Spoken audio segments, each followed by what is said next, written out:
The Misadventures of the Wacky Wimbles Chapter 1, The Breakfast Fiasco.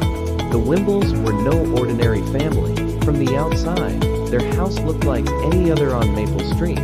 But inside, it was a different story. It was a Saturday morning, and Mrs. Wimbles decided to make a grand breakfast for her family. This was her first mistake.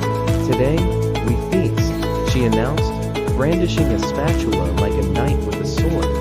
Mr. Wimbles raised an eyebrow from behind his newspaper. He had learned long ago that Mrs.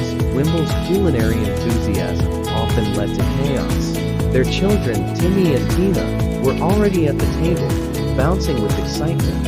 Mrs. Wimbles started with the pancakes. She mixed the batter with gusto, creating a cloud of flour that settled over everything in the kitchen, including Mr. Wimbles' newspaper. "Well, I always wanted a dust jacket," he quipped, shaking off the flour.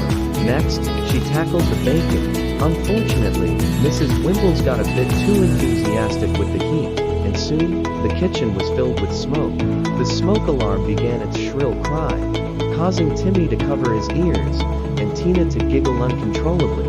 "Breakfast is ready," Mrs. Wimbles announced, fanning the smoke with a dish towel. The pancakes were slightly charred, and the bacon was more like crispy bits. But the Wimbles were nothing if not resilient. They sat down and dug in with enthusiasm. "This is crunchy," Timmy said, making a face as he bit into a piece of bacon. "It's unique," Tina added, trying to be polite. Mr. Wimbles smiled and took a big bite of his pancake, which promptly turned to a paste in his mouth. He struggled to swallow and reached for his coffee, only to find it filled with flour.